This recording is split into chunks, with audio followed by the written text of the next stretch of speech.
Professor Yunus আলোচনাটা শুরু করেছেন এই কথা বলে যে অনেক বড় সংকটের মধ্যে আমরা আছি।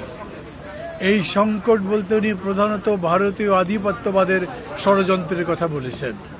ভারতীয় আধিপত্যবাদ আমাদের এই পরিবর্তনকে একেবারে স্বীকার করতে চায় না, পারলে আমাদেরকে একদিনে ধ্বংস করে দিতে চায়, এবং সেই জন্যে যা যা করবার দরকার সব তারা করছে, এই ছিল তার কথা। এবং এই জন্যে উনি বেশ চিন্তিত। উনি চাইছেন যে এই জন্যে সমস্ত জাতির ঐক্যবদ্ধ হওয়া দরকার, রাজনৈতিক দলগুলোর মধ্যে ঐক্যবদ্ধ হওয়া দরকার, কিন্তু দিন দিন এই ঐক্যটা দুর্বল হচ্ছে, এই জন্য উনি চিন্তিত, উনি বেশ খানিকটা হতাশ। আমরা আমাদের পক্ষ থেকে বলেছি যে না, এই প্রশ্নে আমরা সবাই এক থাকবো। আমাদের ডিফারেন্স যেটা থাকবে, সেলিম ভাই যেটা পরে বললেন যে যেরকম করে ডাইভার্সিটি অ্যান্ড ইউনিটি হবে, আমাদের মধ্যে মতপার্থক্য থাকবে, কিন্তু মূল জাতীয় ইস্যুগুলোতে আমরা ঐক্যবদ্ধ থাকবো, সেই বিষয়গুলো তাকে বলেছি।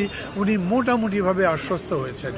আর একটা বিষয় তিনি বিশেষ করে বললেন হঠাৎ করেই, যে আমি সেদিন খুবই হতাশ হয়ে গেলাম আমার মিটিংয়ের মধ্যে, যখন উপদেষ্টা পরিষদের সঙ্গে বসছি, আমার মনে হলো আমি এতদিন ধরে যেগুলো করছি এগুলো কোনোটাতেই সফল হতে পারবো না, সবই ব্যর্থ হয়ে যাবে, সংস্কারও হবে না, ঠিকমতো নির্বাচন করতে পারবো না। এই জন্যে আমি মনে করেছি আমার দায়িত্বে থাকা দরকার নেই, অতএব আমি ঘোষণা দিয়েছিলাম যে আমি পদত্যাগ করছি।